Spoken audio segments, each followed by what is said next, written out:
শাসন করবে, এই কথা কি মিথ্যা? তাইলে এটা মানতে অস্বীকার করার সুযোগ আছে? এটা আবারও বলতেছি, আমাদের আলেমদের অবস্থা নাজুক হতে পারে, ইসলামের অবস্থা নাজুক হতে পারে, আমাদের ইমানের অবস্থা নাজুক হতে পারবে। আমরা জেলে থাকতে পারি, আমরা স্বাধীন, আমরা রিমান্ডে থাকতে পারি, আমরা স্বাধীন, ফাঁসির কাস্টে ঝুলতে পারি, কিন্তু আমরা স্বাধীন। আমরা ইবাদত করি কার? গোলামি করি কার? কথা কয় না। আমরা গোলামি করি কার? আমরা জেলে গিয়েও গোলামি করেছি কার? আমি জেলে গিয়েও গোলাম কার? হাসিনা প্রধানমন্ত্রী থেকেও গোলাম কার? ভারতের? না না, আল্লাহ না। হাসিনা প্রধানমন্ত্রী থেকেও গোলাম কার? খায়রুজ্জামান লিটন রাজশাহীর মেয়র থেকেও গোলাম কার? ভারতের প্রধানমন্ত্রী। বাস্তবতা, স্বাধীনতা নাই এদের। আমরা স্বাধীন, আলহামদুলিল্লাহ। আমরা মুসলমান, আমাদের ইমানের হালত কি? আমরা স্বাধীন, সুবহানাল্লাহ। আমরা একমাত্র গোলামি করি কার? এইটা মানতে হবে। আমরা একমাত্র গোলামি করি কার? সুবহানাল্লাহ। এই স্বাধীনতার মজা পেয়ে গেলে, বুঝে গেলে, আপনি পৃথিবীর কোনো তাগুত জালিমকে আর ভয় পাবেন না। কেন? কারণ আমি ফাঁসির কাস্টে ঝুললেও কার গোলাম? সুবহানাল্লাহ। সবর তখন আরামসে চলে আসবে। সুবহানাল্লাহ। যে আয়াতে কারিমা তিলাওয়াত করেছি, ইয়া আইয়ুহাল্লাযীনা আমানুস্তাঈনু বিস-সাবরি ওয়াস-সালাহ ইন্নাল্লাহা মা'আস-সাবিরিন ওয়া লা তাকুলু লিমান ইউকতালু ফি সাবিলিল্লাহি আমওয়াত বাল আহইয়া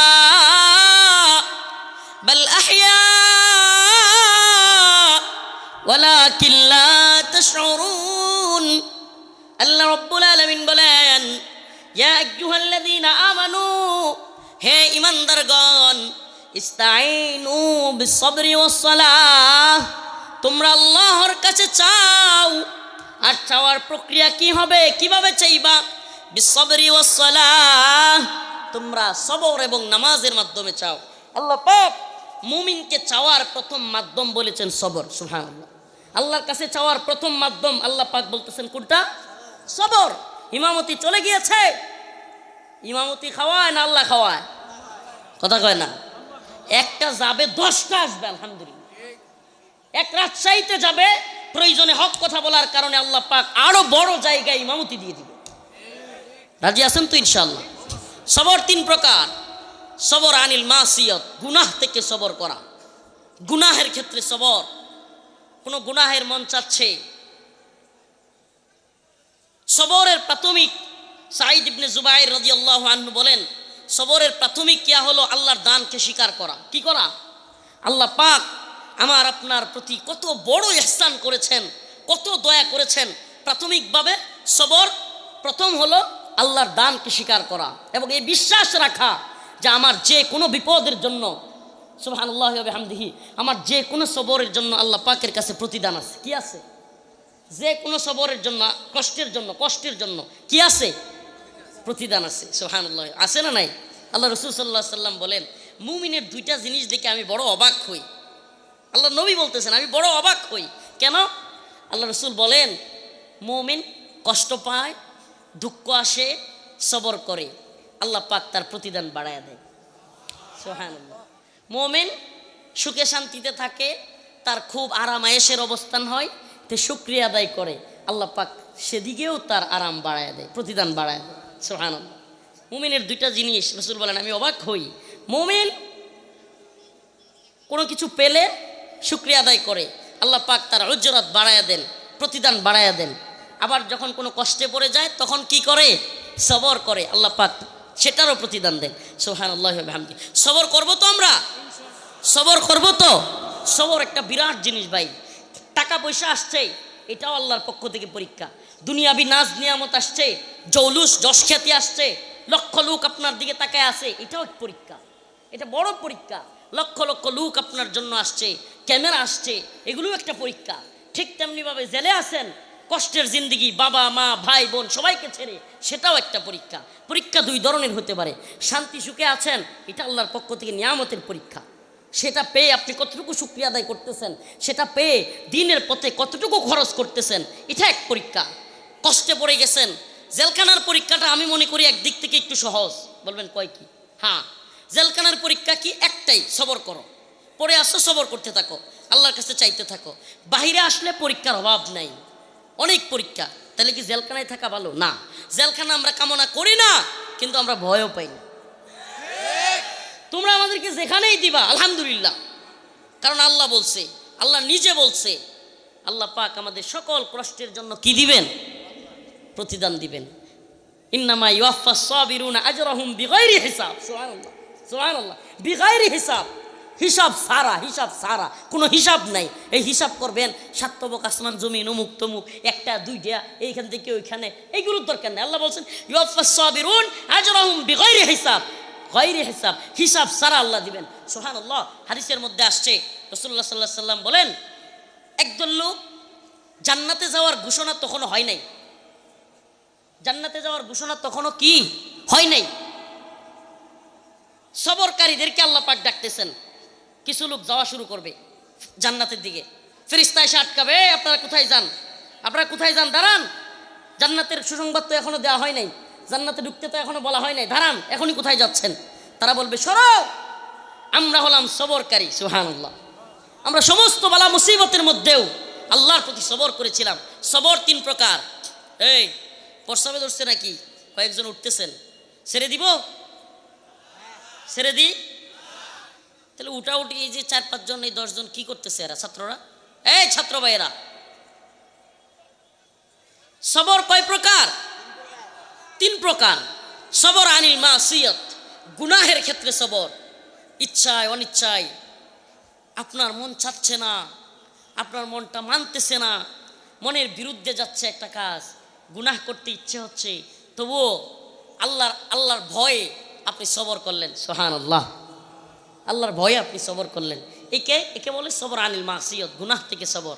একটা মেয়ের দিকে নজর চলে গেছে, মেয়েটার সাথে আড্ডা দিতে কিংবা তার সাথে বসতে কিংবা বিভিন্ন খায়াসাত চলে আসতেছে, আপনি তাকে এড়ায় গেলেন, আর তাকালেন না। সুবহানাল্লাহ। আপনার মন চাচ্ছে কিন্তু আপনি তাকাইতেছেন না, এটার নাম সবর। সুবহানাল্লাহ।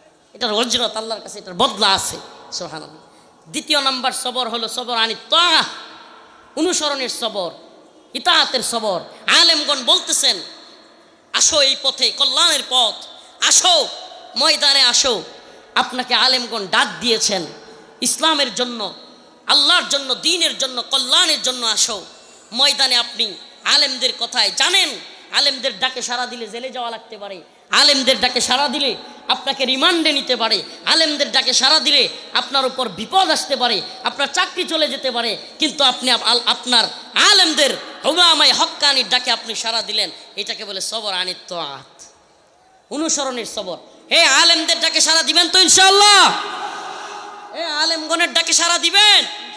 এ রাজশাহীবাসী, আপনাদের কাছে বলি, প্রথমবার এসেছি, আপনাদেরকে বলে যাই, আলেমদের উপর বিশ্বাস রাখুন, আলেমদেরকে যেভাবে ভালোবাসতেছেন ভালোবাসাটা ধরে রাখুন।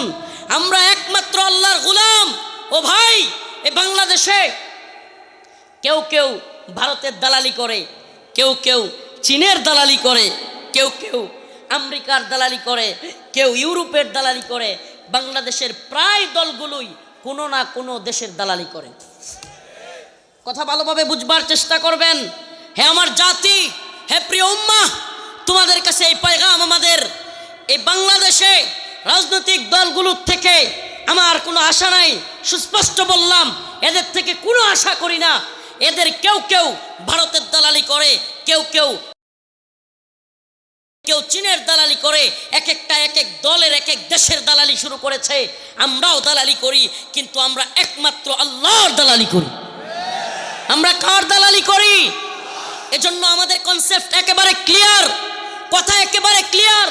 জাতির সামনে দুআশা রাখতে পারবে না আলেমগণ। আল্লাহ পাক বলে দিয়েছেন, ইন্নাল্লাযীনা ইয়াকতুমুনা মা আনজালনা মিনাল কিতাব ওয়াল হুদা মিন বাদি মা বায়্যানাহু লিন-নাসি বিল কিতাব উলাইকা ইয়ালআনুহুমুল্লাহ ওয়া ইয়ালআনুহুমুল লাঈনুন।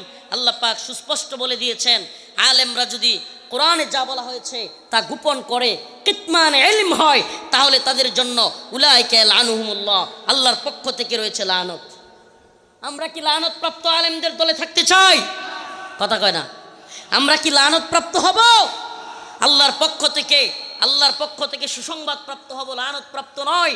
অতএব আমরা তোমাদের কাছে ক্লিয়ার করে বলে যাই, কোনো কথা গোপন রাখতে চাই না। ও আমার জাতি, ও আমার রাজশাহীর মুসলমান প্রিয় ভাইরা, আমার প্রিয় ভাইরা, বাবারা, তোমাদের কাছে একবারে সুস্পষ্ট একটা মেসেজ দিয়ে যায়। আমরা হাসিনার কেন বিরোধিতা করেছি? আমরা হাসিনার বিরোধিতা এই জন্য করেছি, সে বাংলাদেশকে, ইসলামকে, ঈমানকে ভারতের কাছে বিক্রি করে দিয়েছিল। আবারও আমাদের কনসেপ্ট বুঝবার চেষ্টা করো প্রিয় বাবারা, আমার ভাইরা আমার, আমাদের কথা একবারে পরিষ্কার তোমাদের সামনে। আমরা হাসিনা এবং আওয়ামী লীগের বিরোধিতা করেছে এজন্য, তারা ভারতের দালালি করেছে, দেশকে বিক্রি করে দিয়েছে।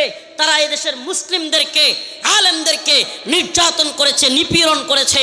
আমরা এই কথা এখনো বলতেছি, আবারও বলবো, হাসিনার বিরোধিতা যেই কারণে করেছিলাম, আমাদেরকে আপনারা এই কথা বলবার সুযোগই পাবেন না। হুজুর খুব তো হাসিনার বিরোধিতা করে, আওয়ামী লীগের বিরোধিতা করে সরালেন, এখন কারে আনলেন? এই কথা আমগরে বলার টাইম নেই। আমাদের কনসেপ্ট ক্লিয়ার করে দিচ্ছে আপনাদের সামনে। হুজুর খুব তো আন্দোলন করলেন, মিছিল মিটিং করলেন, সরায়া দিলেন, এখন কারে আনলেন? এই কথা বলবার এখন কারে আনলেন বা পরে কারা আসবে, এটা বড় কথা নয়। বড় কথা হলো আমরা ঈমানের পক্ষে কিনা। কথা কয় না? এখনই এদেশে ইসলামী হুকুমত কায়েম হয়ে যাবে না বললেই এখনই ইসলামী হুকুমত কায়েম হয়ে যাবে না। আগে আপনাদের মননে, মগজে ইসলামী শরিয়া কি, ইসলামী শরিয়ার প্রয়োজনীয়তা কি, প্রেক্ষাপট তৈরি হবে, তারপরে ইনশাআল্লাহ আফগানের মতো এদেশেও বিজয় আসবে। কিন্তু প্রেক্ষাপট তৈরি করার আগে অনেক বিরোধিতা আসবে। আমরা যারা গণতন্ত্রকে পায়ে মারিয়ে, গণতন্ত্র দিয়ে কিছুই হবে না, গণতান্ত্রিক দলগুলো বিগত পৃথিবীর শুরুলগ্ন থেকে এ পর্যন্ত যতদিন ধরে গণতন্ত্র প্রতিষ্ঠা হয়েছে, এর মধ্যে পৃথিবীর 1 ইঞ্চি ভূমিতে গণতান্ত্রিক প্রক্রিয়ায় বুটাবুটির রাজনীতি দিয়া ইসলামী খেলাফত পুরো পৃথিবীতে 1 ইঞ্চি ভূমিতেও প্রতিষ্ঠিত হয়নি, হবে না, লিখে রাখেন। বাকি একটু দেখার অপেক্ষায়, যারা একটু বুঝতেছে, যারা মনে করতেছে হবে, আচ্ছা দেখি তাদের মানে আশার বেলুনটা একটু, আশার বেলুন ফুটা হয়ে যাক, তারপরে বলবো না ইনশাআল্লাহ। আশার বেলুন ফুটা হবে, খুব বেশি দেরি নাই। বাকি যেইভাবে কায়াম হবে সেটা হলো দাওয়া এবং জিহাদ। দাওয়া এবং জিহাদ, এটা ক্লিয়ার। আল্লাহ পাক কোরআনে বলেছেন, কাতিলুহুম ইউআযিবুহুমুল্লাহ বিআইদিকুম ওয়া ইউখজিহিম ওয়া ইয়াশফি সুদুর কওমিন মুমিনিন। আল্লাহর পক্ষে তোমরা যুদ্ধ করো, আমি তাদেরকে, কাফের মুশরিকদেরকে, আমি ওয়া ইউখজিহিম ওয়া ইয়াশফি সুদুর কওমিন মুমিনিন, আমি তাদেরকে দুনিয়াতে লাঞ্ছিত করব, তোমাদের হাত দ্বারা শাস্তি দিব। সুবহানাল্লাহ। কাদের হাত দ্বারা শাস্তি দিবে? আল্লাহ ইমানদারদের হাত দ্বারা কাফেরদেরকে শাস্তি দিবে, এবং দুনিয়াতে তাদেরকে লাঞ্ছিত করবে এবং মুমিনদের অন্তরকে প্রশান্ত করবে। যাক, বলতেছিলাম সবর আনিত তোয়া। সবর আনিত তোয়া কি? সবর আনিত তোয়া হলো হক্কানি আলেমদের ডাকে আপনারা সাড়া দিবেন। সাড়া দিবেন তো ইনশাআল্লাহ? হে রাজশাহীর মুসলমান, হক্কানি আলেমগণ ডাক দিলে সাড়া দিবেন তো ইনশাআল্লাহ? রাজি আছেন তো? পাওয়া যাবে তো? তাইলে কনসেপ্ট ক্লিয়ার করে দিলাম, আমাদেরকে ভুল বোঝার সুযোগ নাই। আমরা এই সরকারের পক্ষে, ওই সরকারের বিপক্ষে, বিষয়টা এমন নয়। আমরা কেন পক্ষে? ঈমানের প্রশ্নে, ঈমানের প্রশ্নে, ইসলামের প্রশ্নে, দ্বীনের প্রশ্নে আমরা হাসিনার বিরুদ্ধে ছিলাম। কথা কয় না? ঈমানের প্রশ্নে, দ্বীনের প্রশ্নে, দেশের প্রশ্নে আমরা কার বিরুদ্ধে ছিলাম? হাসিনার বিরুদ্ধে। তাইলে এখন কেউ ভারতের গোলামি কইরা যদি বাংলাদেশে ছাড় না পায়, পাকিস্তানের দালালি কইরা কেউ যদি ছাড় না পায়, কথা কয় না, ছাড় দিবেন না। আমরা গোলামি করব কার? মুসলিম কার গোলাম? আল্লাহর গোলাম। Concept clear. আমাদের ইতা আলেমদের প্রতি থাকবে। সেই ইতাআত কি? আলেমরা যদি হকের পথে থাকে, হকের পথে, আবারও বলতেছি, হকের পথে, কোরআনের পথে, সুন্নাহর পথে থাকে, ডাক দেয়, আলেমদের ডাকে সাড়া দিতে হবে। আলেমদের ডাকে সাড়া দেওয়ার পর, হক্কানি আলেমদের ডাকে সাড়া দিয়ে মৃত্যুবরণ করলে সেটা হবে শাহাদাত। সুবহানাল্লাহ। দ্বীনের পথে মারা গেলে কি হবে? সেটা শাহাদাত। সেই শাহাদাতের নজরানা পেশ করার জন্য তৈরি আছি তো ইনশাআল্লাহ? আলেমদের উপর আস্থা বিশ্বাস আছে তো? বাংলাদেশে ভৌগোলিক যেই ভারতের চাপায়া দেওয়া দুর্যোগ, বন্যা, এই বন্যার সময় বলেন, সত্যিকার অর্থে বলবেন, সবচাইতে বেশি জনগণের পাশে কারা দাঁড়ায়? এই আলেমরা দাঁড়ায়। এই দুর্যোগে, দুর্বিপাকে, দুর্দিনে আলেমরা সাধারণ মানুষের পাশে দাঁড়ায়। আপনারাও আলেমদের দুর্দিনে পাশে থাকবেন তো ইনশাআল্লাহ? ও রাজশাহীর মুসলমান, আবারও যদি কোনো দুর্দিন আসে, আবারও যদি উলামায়ে হক্কানিকে কোনো সরকার গ্রেফতার করতে চায়, আবারও যদি মানসিকতা নিয়ে আবারও নতুন কোন ষড়যন্ত্র বিশ্বের বিভিন্ন চাপায়া দিয়া এদেশের সরকারকে আলেমদেরকে বন্দী করতে বাধ্য করে। আপনারা কি আলেমদের পক্ষে থাকবেন কি থাকবেন না? আমাদেরকে কথা দিলেন তো, কথা দিলেন তো, নাকি আলেম ঘরে গ্রেফতার করব আপনারা মজা দেখবেন? আবার হাসে, একবার তাকবীর দেয় তারা হাসে। কি হলো আপনাদের? আলেমদেরকে গ্রেফতার করলে আপনারা কি বসে থাকবেন? ও রাজশাহীর মুসলমান, খালি মাহফিলাই লইব নাকি প্রয়োজন হলে শাহাদাতের নজরানা পেশ করতে হবে? প্রয়োজন হলে দ্বীনের জন্য শাহাদাতের নজরানা পেশ করতে হবে। এই আলেমগণকে ভালোবাসুন, আমরা আপনাদেরকে ভালোবাসি। ওয়াল্লাহি বিল্লাহি তাল্লাহি এই উম্মার জন্যই প্রয়োজনে আমরা জেলে যেতে প্রস্তুত, এই উম্মার জন্যই প্রয়োজনে আমরা রিমান্ডে যেতে প্রস্তুত, এই উম্মার জন্যই প্রয়োজনে আমরা ফাঁসির কাস্টে ঝুলতে প্রস্তুত। তবু উম্মাহকে অবশ্যই দাসত্বের শৃঙ্খলা থেকে স্বাধীন দেখতে চাই। উম্মা খায়রুজ্জামান লিটনের দাসত্ব করবে না। কার দাসত্ব করবে? কথা কয় না। উম্মা সাধনচন্দ্র মজুমদারের গোলামি করবে না। কথা কয় না। দেখছেন না ওই যে সিরিয়াল দইরা পেট বাসায় বাসায় যাইতেছে, সাধনচন্দ্র মজুমদার, এরপরে না ইনু, এরপরে মেনন, এরপরে হলো পলক, একটার পর একটা সিরিয়াল লাগছে, দেখেন নাই? ওই যে ছোটবেলায় টিভিতে দেয় তো না, আসছে গোপাল যাচ্ছে গোপাল, পেট সামনে দিয়া খাদ্য লইয়া খাদ্যমন্ত্রী ছুটছে, ছুটছে কিনা? হ্যাঁ, আল্লাহর মায়ের সুবহানাল্লাহি ওয়া বিহামদিহি, সুবহানাল্লাহি ওয়া বিহামদিহি, সুবহানাল্লাহি ওয়া বিহামদিহি ওয়া তুইজ্জু মান তাশা ওয়া তুযিল্লু মান তাশা।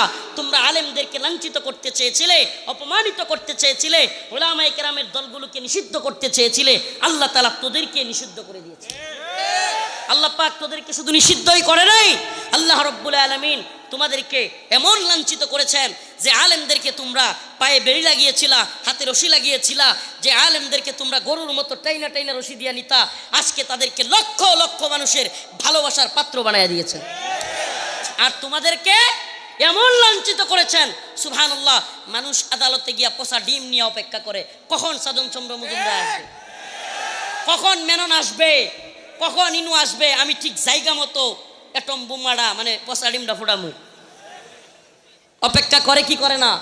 আবার যখন ঠিক মতো ডিল দেয় আবার লাগে, কয় লাগছে রে লাগছে, বলে কি বলে না? সুবহানাল্লাহি ওয়া বিহামদিহি।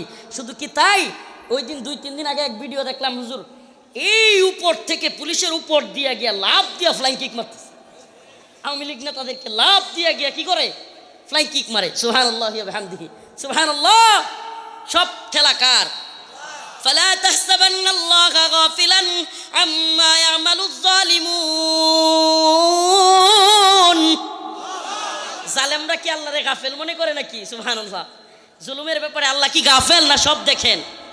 কথা কয় না? দেখেন কি দেখেন না? কুলিল্লাহুম্মা মালিকাল মুলক তুতিল মুলকা মান তাশা ওয়া তানজিউল মুলকা মিম্মান তাশা। আল্লাহ বলেন সমস্ত ক্ষমতার মালিক, সমস্ত মুলুকের মালিক কে? তুতিল মুলকা মিম্মান তাশা। আমার মন চাইলে আমি কাউরে একটু ক্ষমতা দেই, একটু একটু। সুবহানাল্লাহ। ওয়া তানজিউল মুলকা মিম্মান তাশা। আবার মন চাইলেই ক্ষমতা কাইরা নেই, পালায়া যাইতে বাধ্য হয়। সুবহানাল্লাহ। আমি অমুকের বেটি, তমুকের বেটি, কাজ হয় নাই না? আল্লাহ সব পারে, পারে কি পারে না? তুমি অমুকের বেটি না তমুকের বেটি, তোমার বাপের লাশি তো বইরা রইছিল, শিক্ষা নাও নাই, সকাল থেকে সন্ধ্যা পর্যন্ত কেউ যায় নাই, আর তুমি নিজেরে বড়াই কইরা দাঁত চিবায়া চিবায়া। কৃষিমন্ত্রী আব্দুর রাজ্জাক কথা বলতো না? আলেমদের ব্যাপারে কথা বলতো না? দাঁত খিসলায় খিসলায় আলেমদের ব্যাপারে কথা বলতো। রিমান্ডে নিয়ে ওর দাঁতগুলো ভেঙে দেওয়া দরকার, বদমাইশ। আল্লাহ পাক সব কিছুর ফাইসালা করে দেন। ইনু মেনন এরা কিভাবে দেখতেন না ব্যাংসে ব্যাংসে আলেমদের বিরুদ্ধে, ইসলামের বিরুদ্ধে কথা বলতো। আজকে তোদের কি অবস্থা? আল্লাহ পাক, এই তোরা তো বলবি যে হুজুর আপনারাও তো জেলে গিয়েছেন। হ্যাঁ, আমরাও গিয়েছি, কিন্তু কসম করে বললেও কাফফারা দিতে হবে না। আমার সাথেই যা হয়েছে আলেমদের সাথে, মাশাআল্লাহ। কারাগারে সুবেদার এসে বলতো, কারাগার যে পরিচালনা করে, কয় হুজুর 2-3 হাজার আসামি সবাই আপনার রুমে হাদিয়া দিতে চায়, যদি সবার হাদিয়া আনি আপনি রুমে থাকতে পারবেন না, খালি হাদিয়াই থাকবো রুমে। এই মোহাব্বত আমাদেরকে কারাগারে দেখাইছে মানুষ। আলহামদুলিল্লাহ, শুধু কি তাই, কোর্টে যখন হাজিরা দিতে আসতো আল্লাহর বান্দারা দৌড়াইয়া শত শত পুলিশের ব্যারিকেড ভাঙ্গায়া ডিঙ্গায়া গিয়া মুসাফা করতে চাইতো, জড়াইয়া ধরে ফেলতো। সুবহানাল্লাহ। তোরা আমাদেরকে বলবে আমরা জেলে গেছি, হুজুর আপনারা মজা লন, আপনারাও তো জেলে গেছেন। আমরা জেলে গিয়েছি কিন্তু মানুষের ভালোবাসা পেয়েছি। আমরা জেলে গিয়েছি, মানুষ আমাদেরকে উড়ে এসে কুলে নিতে চেয়েছে, উড়ে এসে হাতের মধ্যে মুসাফা করার জন্য এসেছে। আর তোদেরকে সিরিয়ালে ডিম নিয়ে, পচা ডিম নিয়ে বসে থাকে। সুবহানাল্লাহি ওয়া বিহামদিহি। খিজিয়ুন ফিল হায়াতিদ দুনিয়া, এদের দুনিয়ার জিন্দেগিতে লাঞ্ছনা শুরু হয়ে গেছে। ওয়া ইয়াউমাল কিয়ামাতি ইউরাদ্দুনা ইলা আশাদ্দিল আযাব। দুনিয়ার জিন্দেগিতে লাঞ্ছনা, আর আখেরাতে আছে কঠিন শাস্তি। আখেরাতে এদের জন্য কি কঠিন শাস্তি, কঠিন শাস্তি। এরা আসলে কি জানেন, এরা বড় বড় কথা বলে ময়দানে, মাঠে মাইক নিয়ে, এক হুজুর বলতেছে, বলে খেলা হবে এই সেই, এরা ময়দানে এইভাবে বলে। কিন্তু হাকিকত কি জানেন, বেশিরভাগ খবর নিয়ে দেখেন রাতের বেলায় বাথরুমে গেলে বউরে বলে একটু দাঁড়াও তো, আমি টয়লেটে যাবো। বাস্তবতা, আপনি খোঁজ নিয়ে দেখেন বড় বড় নেতা, বড় বড় কর্মকর্তা, অমুক তমুক, এগুলো পিস্তল পকেটের এখানে থাকলে, লগে সাঙ্গ পাঙ্গ থাকলে বিরাট বড় বড় কথা কয় ক্ষমতায় থাকিয়া। হাকিকত কি, বাড়িতে গিয়ে খবর নিয়ে দেখেন বাথরুমে গেলে বউরে কয় একটু দাঁড়াও, আসো। হাকিকত। তো এরা আমাদেরকে ভয় দেখায়। আমরা ভয় পাই কাকে? সবর তিন প্রকার বলতেছিলাম, আলোচনা শেষ করে দিব। সবর তিন প্রকার। সবর আনিল মাসিয়ত, গুনাহের ক্ষেত্রে সবর। গুনাহ করতে মন চাইছে, নিজের ইচ্ছার বিরুদ্ধে, আহারে আমার মানে একটা মেয়েকে কিংবা নেশা করতে মন চাচ্ছে, যে কোনো গুনাহ করতে মন চাচ্ছে, গুনাহ করব না, আমার আল্লাহর ভয় আছে। সবর আনিল মাসিয়ত, আল্লাহ পাক উত্তম প্রতিদান দিবেন। সবর আনিল তাআত, অনুগত্য করব, আলেমদের ডাকে, কোরআনের ডাকে অবশ্যই সাড়া দেব। 3 নম্বর সবর, সবর আনিল মুসিবা। বিভিন্ন ধরনের মুসিবত আসছে, আমার উপর নির্যাতন হচ্ছে, অত্যাচার হচ্ছে, তবুও আমি ধৈর্য ধারণ করব যে আমার আল্লাহ একজন আছেন, আমাকে প্রতিদান দিবেন। আল্লাহ রব্বুল আলামিন অবশ্যই অবশ্যই তার সেই বান্দাকে প্রতিদান দান করবেন। এরপরে কি, ওয়ালা তাকুলু লিমান ইউক্তালু ফি সাবিলিল্লাহি আমওয়াত। এরপরে যে আয়াত কারিমা তিলাওয়াত করেছি, সবরের ওয়াজ করতেই ধৈর্য ভেঙে গেছে গা। তাইলে রাত 12টা হয়ে গেছে, ছেড়ে দিই তাইলে। হ্যাঁ চলবো? রাত 12টা হয়ে গেছে, ছেড়ে দেই। হ্যাঁ, শুধু আয়াতের তর্জমাটা করে দিই। ওয়ালা তাকুলু লিমান ইউক্তালু ফি সাবিলিল্লাহি আমওয়াত। আল্লাহর পথে যারা শহীদ হয় তাদেরকে তোমরা মৃত বলো না। সুবহানাল্লাহ। মুমিনের শাহাদাত, এটা কি ব্যর্থতা? মুমিনের শাহাদাত কি ব্যর্থতা? সুবহানাল্লাহ। রসুল নিজে বলতেন, লাওয়াদিত্তু আন আগজুয়া ফাউক্তাল সুম্মা আগজুয়া ফাউক্তাল সুম্মা আগজুয়া ফাউক্তাল। ইয়া আল্লাহ, আমার তো মনে চায় আপনার পথে যুদ্ধ করি, শহীদ হই, আরেকটা জীবন পাইলে আবারও আপনার পথে যুদ্ধ করি, আবারও শহীদ হই। আরে মুমিন শাহাদাত বরণ করবে, রসুল বলেছেন তার আত্মাটা জান্নাতের সবুজ পাখির মধ্যে উড়তে থাকবে, আল্লাহর আরশের নিচে বাল্বের বাতির উপরে গিয়ে বসবে। আল্লাহ জিজ্ঞেস করবে তুমি আর কি চাও? মুমিন বলবে শাহাদাত বরণকারী, সে বলবে শহীদ বলবে আল্লাহ আমি কিছুই চাই না। আবারও বলবে কি চাও? সুবহানাল্লাহি ওয়া বিহামদিহি। আমরা কি শহীদ হতে রাজি আছি তো ইনশাআল্লাহ? সুবহানাকাল্লাহুম্মা ওয়া বিহামদিকা আশহাদু আল্লা ইলাহা ইল্লা আনতা আস্তাগফিরুকা ওয়া আতুবু ইলাইক। সবার কাছে দোয়া চাই। আমরা আপনাদের কাছে এতটুকু পয়গাম নিয়ে আসলাম, আল্লাহর পক্ষে, দ্বীনের পক্ষে ডাক আসলে আমাদেরকে তৈরি থাকতে হবে। শত জুলুম হবে, অত্যাচার হবে, অবশ্যই অবশ্যই আমাদেরকে, আমাদের মুসলিমদের অবস্থা, আলেমদের অবস্থা আল্লাহ না করুক আবারও নাজুক হয়ে যেতে পারে, কিন্তু আমাদের ঈমান থাকবে খাঁটি ঈমান। আমরা কোনো তাগুতকে, কোনো জালেমকে ভয় পাবো না। রাজি আছি তো ইনশাআল্লাহ? নাসরুম মিনাল্লাহ ওয়া ফাতহুন করিব। ইনশাআল্লাহ আমি তো স্বপ্ন দেখি, আমি বিশ্বাস করি এ ভূখণ্ডে ইনশাআল্লাহ বিইذনিল্লাহ সমস্ত তন্ত্রমন্ত্রের মতবাদ ধ্বংস হয়ে এ ভূখণ্ডে ইনশাআল্লাহ সুম্মা ইনশাআল্লাহ কোরআনী শাসন প্রতিষ্ঠা হবে। এই যুবকদেরকে নিয়েই ইনশাআল্লাহ আমরা সেই বিজয়ে লক্ষ্যে পৌঁছাবো। আল্লাহ পাক আমাদের সবাইকে তৌফিক দান করুক। বদরি কাফেলার ভাইরা অনেকেই চলে গিয়েছেন আমাদেরকে ছেড়ে। আল্লাহ পাক এই বদরি কাফেলাকে কবুল করুক, বলেন আমিন। আল্লাহ পাক বদরের শহীদদের কিন্তু দেখা যায় দ্বীনের অন্যান্য সকল বিষয়ে আমরা গাফেল থাকি। কিন্তু আমরা যদি কোরআন জানতাম, কোরআন তিলাওয়াত করতাম, কোরআনের তরজমা জানার চেষ্টা করতাম, কোরআনের তাফসীর জানার চেষ্টা করতাম, সকল সমাজের ভিতরে সকল মানুষ যদি কোরআন জানতো, সুবহানাল্লাহ, একটা কোরআনের সমাজ কায়েম হয়ে যেত। আমরা আজকে থেকে নিয়ত করি কোরআন শিখবো তো ইনশাআল্লাহ। মুরব্বী হয়েছেন, কি হয়েছে, সমস্যা আছে কোনো? আমার আব্বার কথা বলি আমি, আমার আব্বা একবারে বয়স্ক হওয়ার পরে, আমার আব্বা নাই, অথচ 60 বছরের কাছাকাছি যাওয়ার পরও আব্বা কোরআন শিক্ষা করার চেষ্টা করছে। আলিফ বাতা পরে পরে কায়দা নিছেন, সিফারা নিছেন, এরপরে একটু একটু যখন কোরআন তিলাওয়াত শুরু করবেন, তখনই আল্লাহর বান্দাকে আল্লাহ তাআলা নিয়ে গেছেন। আমার কাছে মাঝে মাঝে পড়তেন, কিন্তু আমি একটু ভুল ধরতাম বেশি। আব্বা কইতো তুমি হইলে করা হেডমাস্টার, এই জন্য আমার কাছে কয়েকদিন পরে আর পড়ে না। পরে আমার এক চাচাতো ভাই ছিল, ওর কাছে গিয়ে পড়তো। আমার বাবা এই হাদিসের উপর আমল করতো যে আল্লাহ রাসূল বলেছেন যে এই ব্যক্তি কোরআন শিখতে শিখতে মারা গেল, আল্লাহ তারে ক্ষমা করে জান্নাত দিয়ে দিবে। সুবহানাল্লাহ, কোরআন শিক্ষার এত ফজিলত, এত ফজিলত। কোরআন শিখার চেষ্টা করবো তো ইনশাআল্লাহ। আল্লাহ তাআলা আমাদের সবাইকে কোরআন তিলাওয়াতের সুযোগ করে দেন, বলেন আমিন। এই চেষ্টাটা রাখবেন ভাই, আবারও বলছি, গ্রামের মানুষদেরকে বয়স্ক শিক্ষা চালু করবেন। আলেম ওলামাদেরকে বলি, প্রিয় ভাইরা, আপনারা চেষ্টা করবেন বয়স্ক শিক্ষা, অথবা নৈশ মাদ্রাসা। কি মাদ্রাসা? দিনের বেলা কাজ করবে, নৈশ মাদ্রাসা মানে রাতের মাদ্রাসা।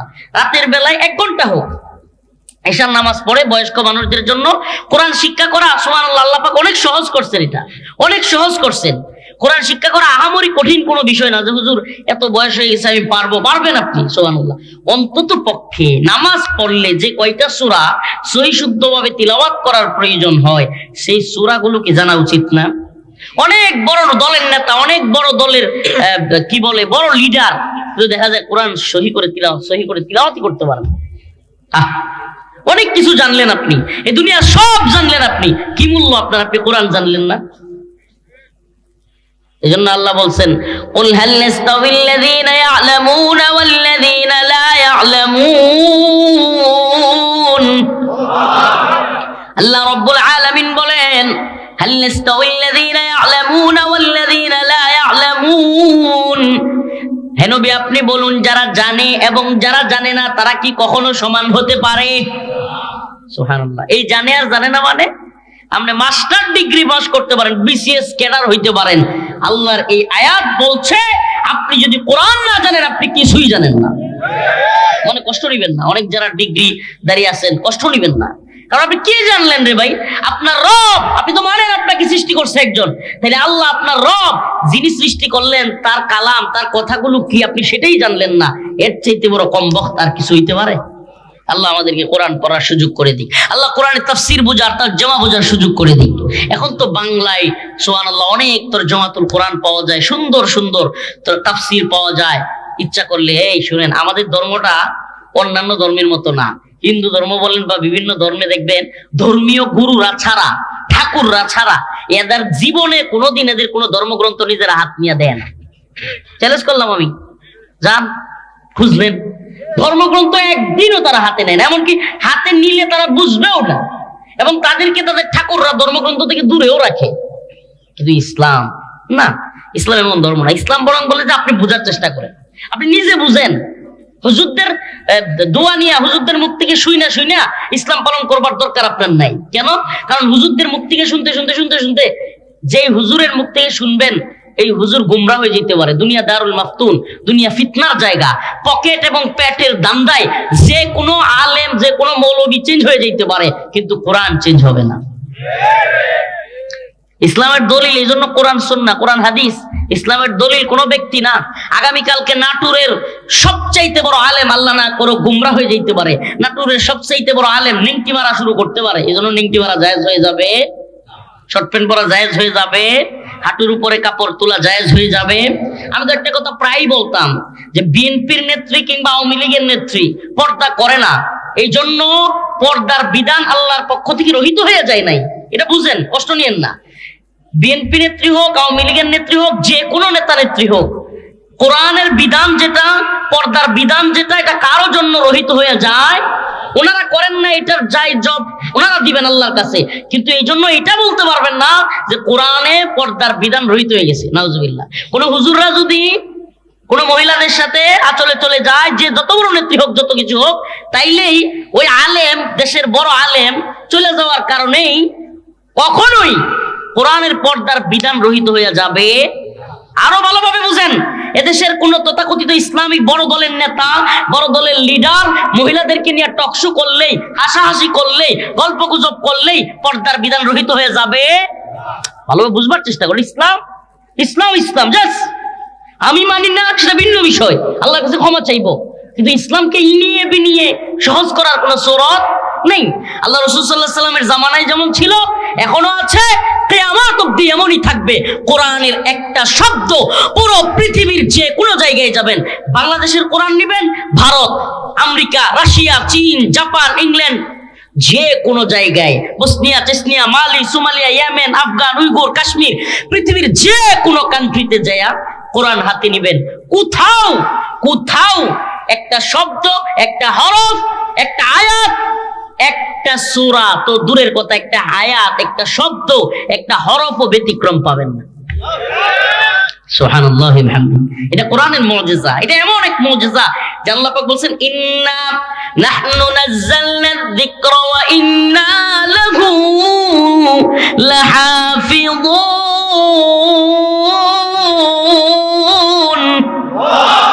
আল্লাহ রাব্বুল আলামিন বলেন, নিশ্চয়ই এই কোরআন অবতরণ করেছি আমি এবং এটার হেফাজত করব আমি। সুবহানাল্লাহ। আল্লাহ হেফাজত করতেছেন না? কেমনে করতেছেন? আল্লাহ কি নিজে করবেন? কেমনে করবেন? সুবহানাল্লাহ। আল্লাহ পাক হেফাজত করবেন হাফেজদের মাধ্যমে, আলেমদের মাধ্যমে। সারা পৃথিবীতে যেই পরিমাণে কোরআনের হাফেজ, পৃথিবীর কোন ধর্মগ্রন্থের এত হাফেজ আছে? সুবহানাল্লাহ। এত বড় কিতাব, 6666টা আয়াত, এতগুলো পৃষ্ঠা। সুবহানাল্লাহ। হাফেজ সাহেবরা ঠুটস্থ, জিগাইলেই বলতে থাকে, ছোট্ট একটা অংশ বললেও শুরু করে দেয় পড়া। সুবহানাল্লাহ বলবেন না? এটা কোরআনের মুজিজা। গোটা পৃথিবীতে সবচাইতে বেশি কোন পুস্তকের মুখস্থকারী হাফেজ, সবচাইতে বেশি বেদের হাফেজ না, পট উপনিষদের হাফেজ না, বাইবেলের হাফেজ না, তাওরাত ইনজিলের বাইবেল একত্র করে যেটা বানাইছে এটার হাফেজ না, সবচাইতে বেশি হাফেজ কোরআনের। সুবহানাল্লাহ। আজকেও আমরা মঞ্চে দুইজন হাফেজে কোরআনকে পাগড়ি পরায় দিলাম। আল্লাহ তাআলা তাদেরকে দ্বীনের জন্য কবুল করুক, মঞ্জুর করুক। তো যে আয়াত পড়লাম কোরআনের, সূরাতুল জিলজাল, আল্লাহ রাসূল সাল্লাল্লাহু আলাইহি সাল্লামের কাছে এক লোক আসলো। আল্লাহ রাসূল, মনে আছে আব্দুল্লাহ ইবনে আমর বলেন যে ওই লোক আয়েশা রাসূল সাল্লাল্লাহু আলাইহি সাল্লামকে বলতেছেন, আমাকে কোরআন পাঠ শিখাইয়া দেন, কি কোরআনের কোন সূরা থেকে শুরু করব? আল্লাহ রাসূল বললেন, তুমি আলিফ লাম রা, যেই সূরাগুলোর শুরুতে আলিফ লাম রা, এই সূরাগুলো থেকে শুরু করো। সাহাবী বললেন, ইয়া রাসূলুল্লাহ, আমি তো একটু বয়স হয়ে গেছে, আমার তো ঠোঁট জিহ্বা বাড়ি হয়ে গেছে, এত বড় সূরা পারবো না। আল্লাহ রাসূল বললেন, তাইলে হামিম, এই সূরাগুলো থেকে শুরু করো। ওই সাহাবী আবার, ইয়া রাসূলুল্লাহ, হামিম থেকে আমি পারবো না, আমি তো ছোট্ট সূরা দেন আমারে, বড় সূরা, আমার জিহ্বা মোটা হয়ে গেছে। আল্লাহ রাসূল সাল্লাল্লাহু আলাইহি ওয়াসাল্লাম বলেন, ইসাব্বিহু লিল্লাহ, এটা থেকে শুরু করো। ওই সাহাবী বললেন, ইয়া রাসূলুল্লাহ, এটাও আমি পারবো না। তখন আল্লাহ রাসূল বললেন, ইযা সুলসিলাতিল আরদু জিলজালাহা ওয়া আখরাজাতিল আরদু আথকালাহা। আল্লাহ রাসূল বললেন, ওই সাহাবীও সাথে সাথে পড়তে শুরু করলেন এবং বললেন, আমি মৃত্যুর আগ পর্যন্ত এই সূরা পড়তেই থাকবো। সুবহানাল্লাহ। আল্লাহ রাসূল সাল্লাল্লাহু আলাইহি সাল্লাম ওই লোক চলে যাওয়ার পর অন্য এক সাহাবীকে বলতেছেন, ওই যে দেখছো লোকটা যাচ্ছে সূরাতুল জিলজাল নিয়ে, এই লোকটা সফল হয়ে গেছে। সুবহানাল্লাহ বলবেন না? আল্লাহ রাসূল বলছেন সফল হয়ে গেছে, আর আমরা সূরা জিলজাল তিলাওয়াত করলে, কোরআন পাঠ করলে রাসূল বলতেছেন যে এই লোক সফল হয়ে গেছে। আর আমরা এই দুনিয়ায় কেউ যদি নিজের ছেলে দুইটারে বিদেশ পাঠাইয়া দিয়া লাখ লাখ টাকা ইনকাম করাইতে পারে, তাইলে বাজারে আমরা আলোচনা করি, অমুক তো সফল হয়ে গেছে, অমুকের তো আর পিছনে ফিরে তাকানি লাগতো না। বলি কি বলি না? অমুকের তো আর পিছনে ফিরে তাকানোর সময় নাই। যদি কারো একটা ছেলে বিশাল বড় এক চাকরি পাইছে ব্যাংকে, নাউজুবিল্লাহ, সুদের ব্যাংকে, কোথায়? সুদের ব্যাংকে চাকরি পাইছে, তবুও নিজেকে সফল মনে করে। আফসোস, মুমিনের এতটুকু গায়রত নাই। সুদের ব্যাংকে চাকরি পায়াও সমাজের মধ্যেও সমস্যা নাই, বিয়ে শাদীতেও সমস্যা নাই, কেউ বলে না যে ব্যাংকে চাকরি করে এই সুদের ব্যাংকে চাকরি করে, আমি আমার মেয়েটাকে দিব না, কেউ বলে না, বরং আরো খুঁজে ব্যাংকে চাকরি করে, খালি টাকা উঠামু আর খামু। আহাল্লাল্লাহুল বাই'a ওয়া হাররামার রিবা। ওই যে আগেই বলেছিলাম, আমরা তো মুসলমান, কিন্তু আমাদের মুসলমানিত্ব শুধুমাত্র নামাজের মধ্যে, শুধুমাত্র হজের মধ্যে, শুধুমাত্র কোরবানির মধ্যে। আল্লাহ মাফ করো, অনেকে আবার শীত আইছে নামাজও পড়ে না, হুজুর ভয়ে নামাজও ছেড়ে দেয়, নাউজুবিল্লাহ। আল্লাহ আমাদেরকে হেদায়েত দান করুক, বলে না আমিন। নামাজ সারা যাবে, নামাজ সারা যাবে। ফজরের নামাজ পড়বো তো ইনশাআল্লাহ। এখন কোন লিল্লাহি তাকবীর। আল্লাহ আমাদের সবাইকে ফজরের নামাজ পড়ার তৌফিক দান করুন। এই ঠান্ডার মধ্যে যে ব্যক্তি ফজরের নামাজ পড়বে, সেই ব্যক্তি অবশ্যই অবশ্যই বাকি 4 ওয়াক্ত নামাজও পড়তে পারবে। আল্লাহ তাআলা আমাদের সবাইকে নামাজি বানাক, বলেন আমিন। আরো জোরে বলেন আমিন।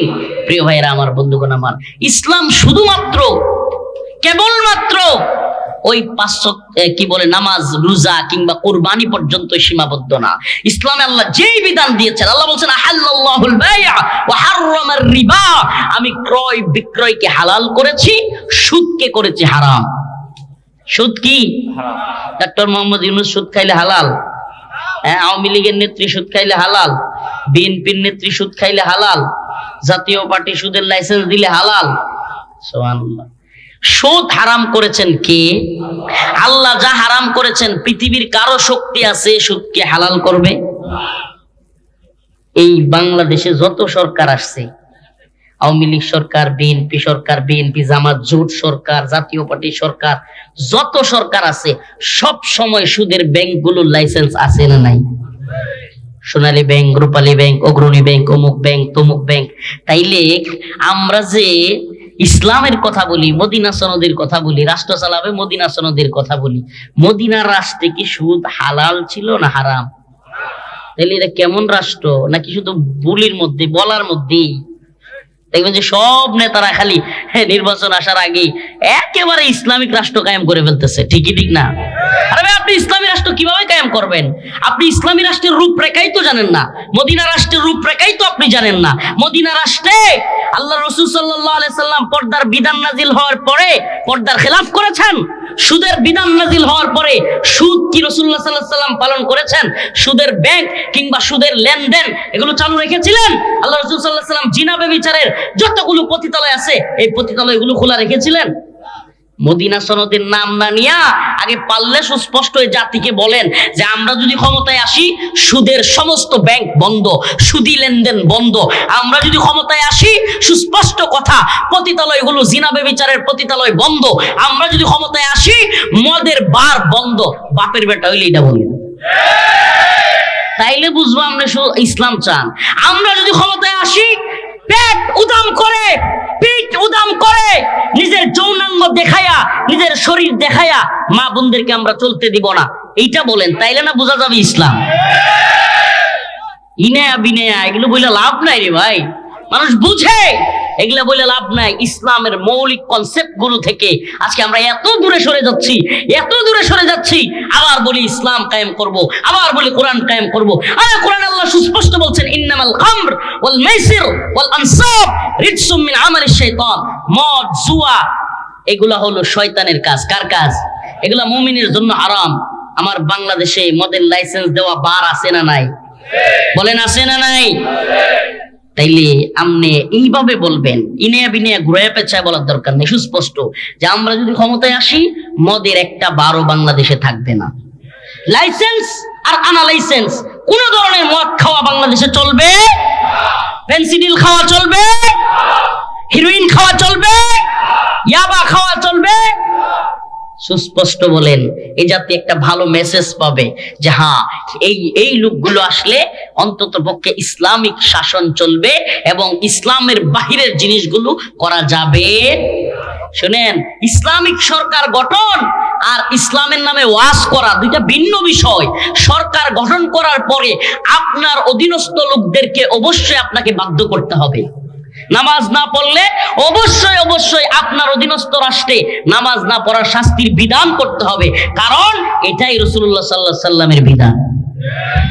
যদি এগুলো বলেন যে ওই যে মানে সিলসিলায়া জান্নাতে জামগা, আপনি নামাজ পড়লে পড়বেন, না করলে নাই, এই পর্দা করলে করবেন, না করলে নাই, এটা ইসলাম না, এটা ইসলাম না, এইটা শয়তানি। নামাজ পড়লে বললেন, না বললে নাই, পর্দা করলে করলেন, না করলে নাই, ঐচ্ছিক। নাউজুবিল্লাহ, ইসলামে ঐচ্ছিকতার সুযোগ নাই। ইসলামী রাষ্ট্র প্রতিষ্ঠা হলে আপনাকে অবশ্যই অবশ্যই নামাজ না পড়লে শাস্তি দেওয়া হবে, আপনাকে অবশ্যই অবশ্যই রোজা না রাখলে শাস্তি দেওয়া হবে। হ্যাঁ, যদি উজর থাকে ভিন্ন বিষয়, আপনার যদি সমস্যা থাকে ভিন্ন বিষয়। আল্লাহ তাআলা আমাদের বুঝার তৌফিক দান করুন। ইউশিকু আইয়াতি আলান নাসি জামান লা ইয়াবকা মিনাল ইসলাম ইল্লা ইসমুহু। আমার রাসূল বলেন শেষ জামানা আসতেছে। কোন জামানা বলেন? কোন জামানা? কিয়ামতের পরে শেষ জামানা আসবে না আগে? আসেন না কিছু আলামত মিলাই দেখি, আসছে, আসবে না এসে গেছে, একটু আমার আলামত গুলো মিলাই। আল্লাহ রাসূল বলছেন যে ইউশিকু, অচিরেই, আইয়াতি আলান নাসি জামান, এমন একটা জামানা আসতেছে লা ইয়াবকা মিনাল ইসলাম, ইসলাম বলে কিছু থাকবে না, ইল্লা ইসমুহু, নাম মাত্র। কি মাত্র? ইসলাম উদ্দিন, ইসলাম পালন করবে না। রমজান আলী রমজানে রোজা রাখবে না। ঈমান আলী ঈমান নাই। কথা বলেন না কেন? আমাদের সমাজে অনেক রমজান আলী আছে না যে রমজানে রোজা রাখে না? অনেক ঈমান আলী আছে না যে বেঈমানের মতো কথা কয়? হ্যাঁ, নামে ইসলাম হবে। এটা আল্লাহর রাসূলের কথা, আমার কথা না। লা ইয়াবকা মিনাল ইসলাম ইল্লা ইসমুহু, জাস্ট শুধুমাত্র নামটা থাকবে ইসলামউদ্দিন, কিন্তু ইসলামউদ্দিন মসজিদে যাবে না। আল্লাহ তাআলা আমাদেরকে হেদায়েত দান করুক। আর জোরে বলেন আমিন। তাইলে শেষ জামানা চলে আসতেছে। আল্লাহ পাক কোরআনের এই সূরাতুল জিলজালের মধ্যে স্পষ্ট বলতেছেন, ইযা যুলজিলাতিল আরদু জিলজালাহা আল আরদু আতকালাহা ওয়া ক্বালাল ইনসান মা লাহা ইয়াওমাইযিন তুহাদ্দিসু আখবারাহা ইযা যুলজিলাতিল আরদু জিলজালাহা। আল্লাহ পাক বলেন এমন এক কম্পন সৃষ্টি হবে, পুরো পৃথিবী এমন এক প্রকম্পিত হবে। ইযা যুলজিলাতিল আরদ জিলজালাহা, আসমান এমন এক কম্পন সৃষ্টি করবে, জমিন এমন এক কম্পন সৃষ্টি করবে, সব কিছু তুলার মতো উঠতে থাকবে। তুলা তুলা উঠতে থাকবে।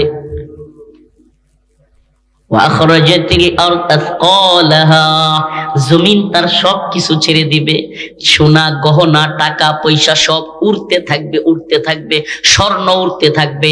ওয়াকালাল ইনসান মা লাহা, মানুষ তাকায় তাকায় দেখবে, আই হাই এই কি অবস্থা, যেই স্বর্ণ লড়তে পারে না, যেই টাকা লড়তে পারে না, যেই গহনা লড়তে পারে না, যেই রূপা চলতে পারে না, আজ এগুলো এইভাবে উঠতেছে কেন? ওয়াকালাল ইনসান মা লাহা, মানুষজন বলবে আই হাই এগুলার কি হয়ে গেল, এই টাকা পয়সা স্বর্ণ গহনা এগুলা কেন উঠতেছে? ওই দাউদ ফয়সাল করিম, ওই ভণ্ড খুনি, ওই দিন যদি সে থাকে, সে চিৎকার করে বলবে আয় হাই আমি কি এই টাকার জন্য উসমান হাদিকে হত্যা করছিলাম? খুনিরা সেদিন বলবে ওয়াকালাল ইনসান মা লাহা, হাই হাই খুনিরা বলবে এই টাকা পয়সার জন্য আমি খুন করছিলাম, এই আওয়ামী লীগ আমার টাকা দিবে, ভারত আমার টাকা দিবে, এই জন্য আমি খুন করলাম। অথচ এই টাকার কি হয়ে গেল? টাকা উঠতে থাকবে, পয়সা উঠতে থাকবে, স্বর্ণ গহনা সব উঠতে থাকবে। মানুষ হয়রান পেরেশান হইয়া খুনিরা চিৎকার করে করে বলবে হাই হাই কি করলাম, আফসোস কি করলাম, এই টাকার জন্য খুন করলাম। আমার ভাই শরীফ ওসমান হাদি যুবক ছেলে, প্রতিবাদী কণ্ঠস্বর, বিপ্লবী কণ্ঠস্বর, যার কণ্ঠে দেশত্ববোধ প্রতিধ্বনিত হতো, যার কণ্ঠে তাকওয়া, যার কণ্ঠে লা ইলাহা ইল্লাল্লাহ, যার কণ্ঠে তাওহীদের আওয়াজ উচ্চারিত হতো, হিন্দুত্ববাদী ভারতের বিরুদ্ধে যার বক্তব্য ছিল স্পষ্ট, যার কথা ছিল স্পষ্ট, সেই যুবক একটা বাচ্চা রেখে তাকে খুন করা হলো। ও প্রিয় ভাইরা আমার, বন্ধুগণ আমার, অথচ আজ পর্যন্ত তার খুনিকে এই সরকার ধরতেই পারল না। একটা খুনের সমাজ।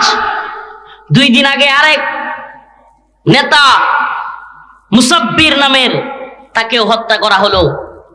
আমাদের এই হর হামেশা এই যে খুন খারাপি, এই যে খুনি, একটা খুনের সমাজ তখনই হয় যখন খুনিরা শাস্তি না পেয়ে ঘুরতে পারে, খুনিরা টাকা পায়, খুনিরা আড়াল থেকে সাপোর্ট পায়, তখন সেই সমাজে খুন খারাপি বেড়ে যায়। এটাই তো হচ্ছে এই সরকার, এই উপদেষ্টাদের সরকার, অথর্ব সরকার, আকাইম্য সরকার। হাজার হাজার জীবনের বিনিময়ে যারা উপদেষ্টা হলো, এরা এখন টাকা পয়সা বাড়ি গাড়ি করবার চিন্তা, এসির বাতাস খায়া এক একটা শরীর ফুলে গেছে। এক একটার অবস্থা এমন যে হাজার হাজার কোটি টাকা এরা এক একজন কামাই করতেছে। তাইলে ওই দল আর এই দল কি পার্থক্য কোথায় রইল? এই হাজার হাজার জীবনের বিনিময়ে নতুন বাংলাদেশে যদি আগের মতোই জুলুম চলে, আগের মতোই যদি খুনের বিচার না পাওয়া যায়, আগের মতোই যদি আলেম উলামাদেরকে গ্রেফতার করা হয়, মাওলানা আতাউর রহমান বিক্রমপুরী, মাওলানা আইনুল হক কাসেমী সহ আরো কয়েকজন আলেমকে অযথাই গ্রেফতার করা হয়েছে, কোনো অপরাধ নাই, কোনো মামলা নাই, তাইলে এটার নাম সংস্কার, এটার নাম নয়া বন্দোবস্ত? তাইলে তো আমাদের বলতে হয় আসলে দিল্লির গোলামি বন্ধ হয়েছে, আমেরিকার গোলামি শুরু হয়েছে। বাংলাদেশের দিল্লির গোলামি কিছুটা বন্ধ হয়েছে, পুরোপুরি না রে ভাই, পুরোপুরি না। এই দিল্লি না ঢাকা স্লোগান দেয় না, এখন তো বলতে হইব দিল্লি না ঢাকা, গোলামি গোলামি। বুঝেন নাই? বুঝবেন কিছুদিন পরে। এই দল আর ওই দল সব গোলামের দল, সব গোলামগুলো ওই ভারতকে গিয়া নতজান হইয়া গোলামি করে। আরে ইমানি জজবা হাদির মতো নাই বলে হাদিকে খুন করা হয় আর ওগুলোকে বাঁচায় রাখা হয়। ছোট্ট যুবক মানুষ বড় বড় নেতা, বড় বড় দলের লিডারদেরকে মারবে না, ইন্ডিয়া মারবে এরকম যুবক ছেলেদেরকে। কেন? কারণ এরা কালচারালি হিন্দুত্ববাদীদের যে কালচারাল, এই যে ফ্যাসিজম, হিন্দুত্ববাদীদের এই কালচারাল যে আধিপত্য বাংলাদেশের উপর চাপায়া দিতে চায়। উসমান হাদিরা কালচারাল সেন্টার করে, ইনকিলাব সেন্টার করে ওখানে শত শত যুবকদেরকে প্র্যাকটিক্যালি আধিপত্যবাদ বিরোধী বক্তব্য দিয়া, বই পড়াইয়া তারা তাদেরকে তৈরি করতেছিল। হিন্দুত্ববাদীরা বুঝে গেল যে সর্বনাশ, ঢাকা বিশ্ববিদ্যালয়ের পাশে যদি এইভাবে ভারতীয় আধিপত্যবাদ বিরোধী লেকচার শুরু হয়ে যায়, কালচারালি যদি ভারতের সমস্ত যেই প্ল্যান এগুলো যদি জাতির সামনে পাশ হয়ে যায়, তাইলে তো সর্বনাশ। এই জন্য শরীফ ওসমান হাদি ভাইকে শহীদ হইতে হয়েছে। অথচ আমার এই ভাই একটা ছোট্ট আবদার করেছিল। আমাদের কষ্টটা একটু বেশি লাগে তো, আন্দোলন সংগ্রাম একসাথে করেছি, একসাথে থেকেছি। এই ভাই একটা ছোট্ট দাবি করেছিল যে আমাকে তো হয়তো মেরে ফেলা হবে, আমি এই ছোট্ট একটা জীবন লিড করতে চাই, যে জীবনে ইনসাফের একটা সমাজ প্রতিষ্ঠা করবার জন্য লড়াই করতে পারবো, যে জীবনে আমি এমন একটা সমাজের দিকে নিয়ে যেতে পারবো জাতিকে, যে আমাদের জাতি ভারতের গোলামি করবে না, একটা ইনসাফের সমাজ তৈরি করবার চেষ্টা করব। যদি মারা যায় আমার কোনো দায় নাই, যদি শহীদ হয়ে যায় আমার কোনো চাওয়া নাই, আমার জাতি যেন আমার বিচারটা অন্তত করে। ছোট্ট এই কথাটা বলেছিল। আর আজকে দেখেন অবস্থা, এই নেতারা, এই ইসি, নির্বাচন কমিশন, এরা বলে হাদি ভাইয়ের মৃত্যু, মুসাব্বিরের মৃত্যু। তাদের নেতারা, খোদ তাদের নেতা পর্যন্ত বলা শুরু করেছে যে এগুলো বিচ্ছিন্ন ঘটনা। নাউজুবিল্লাহ। যেই মায়ের বুক খালি হয় সেই মা জানে এটা বিচ্ছিন্ন নাকি তার কলিজার টুকরা সন্তান পৃথিবী থেকে চলে গেছে। যেই সন্তান তার বাবাকে পায় না সে বুঝতে পারে এটা বিচ্ছিন্ন নাকি তার জীবন থেকে তার বাবাই হারায় গেছে। আজকে আপনি মারা যান, কালকে আরেকজন বলবে বিচ্ছিন্ন ঘটনা। কারণ দেশে তো 20 কোটি মানুষ, একটা চলে গেলে তার কি হয়, কিন্তু যার পরিবারের যায় সে বুঝে, যার চলে যায় সে বুঝে হায় বিচ্ছেদের কি যন্ত্রণা। সুবহানাল্লাহ। যার চলে যায় সেই বুঝতে পারে তার ভাই চলে যাওয়ার যন্ত্রণা কতটুকু। সবাই তো চলে যাই কাছে থেকে অজানাই, তোমার চলে যাওয়া এত বিষাদ কেন লাগে। হাজার লাশের ভিড়ে তোমার দেহটা কেন এত মায়া মায়া লাগে। এটাই জাতির কথা। আমি যে কথা, এই পংক্তি, যে কবিতাটা বলছি, সুবহানাল্লাহ, শরীফ ওসমান হাদি ছোট্ট বয়সে 32-33 বছর বয়স, গোটা জাতির যেই পরিমাণ ভালোবাসা পাইছে, হিন্দুত্ববাদীদের দালালি কইরা প্রধানমন্ত্রী হইয়াও কেউ এই ভালোবাসা পায় নাই। মন্ত্রী হইয়াও চাটুকার হইতে পারছে, গোলামি করতে পারছে, সেনা প্রধান হইয়াও, পুলিশের প্রধান হইয়াও, প্রধান বিচারপতি হইয়াও ভারতের গোলামি করা যায়। শরীফ ওসমান হাদির মতো ভালোবাসা জাতির কাছ থেকে পাওয়া যায় না। গতকালকে একটা ভিডিও দেখলাম, আল্লাহ মালুম, হাটহাজারী মাদ্রাসার খতমে বুখারীর মসনদ থেকে তুমি কে আমি কে হাদি হাদি উচ্চারিত হচ্ছে। কি পরিমাণ ভালোবাসা এই ছোট্ট মানুষটা তার জীবনে মানুষের মধ্য থেকে। আমি নিজের চোখে দেখেছি, আমি নিজে উকিল, ব্যারিস্টার, পুলিশ, ছোট ছোট বাচ্চা, রিকশাওয়ালা, বড় আলেম, মুফতি, শাইখুল হাদিস, সবাইকে দেখেছি ঢাকায় শরীফ ওসমান হাদি ভাইয়ের জন্য কান্না করতেছে। যেন চোখ দিয়ে তার আপন ভাই মারা গেলে যেমনে মানুষ কান্না করে, এমনি কান্না করতেছে। এটাই তো তার পাওয়া। এমন জীবন তুমি করো হে গঠন, মরিলে হাসিবে তুমি, কাঁদিবে ভুবন। ছোট্ট একটা সঙ্গীত বলবো। সবাই তো চলে যাই, কাছে থেকে অজানাই, তোমার চলে যাওয়া এত বিষাদ কেন লাগে? হাজার লাশের ভিড়ে তোমার দেহটা কেন এত মায়া মায়া লাগে? হাজার লাশের ভিড়ে তোমার দেহটা কেন এত মায়া মায়া লাগে? সবাই তো চলে যাই, কাছে থেকে অজানাই, তোমার চলে যাওয়া এত বিষাদ কেন লাগে? হাজার লাশের ভিড়ে তোমার দেহটা কেন এত মায়া মায়া লাগে? তুমি ছিলে প্রিয়জন, তুমি আপনজন, তোমায় হারিয়ে লাগে বড় একা। সাকাল্লাহু সারাকা ওয়াজআলাল জান্নাতা মাসওয়াকা। সাকাল্লাহু সারাকা ওয়াজআলাল জান্নাতা মাসওয়াকা। সবাই তো চলে যায়, কাছে থেকে অজানাই, তোমার চলে যাওয়া এত বিষাদ কেন লাগে?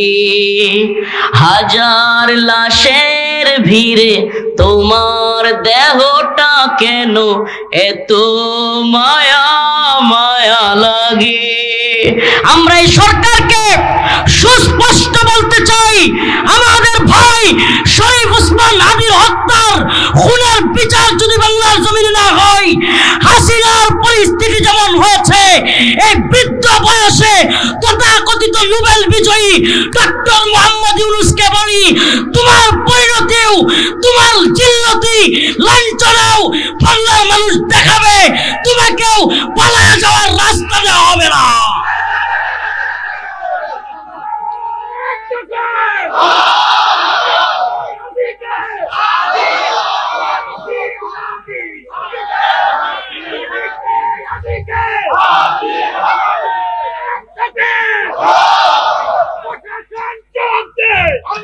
আমার ভাই কবরে, খুনি কেন বাহিরে, এই স্লোগান গোটা জাতিকে দিতে হবে, দেখিয়ে দিতে হবে।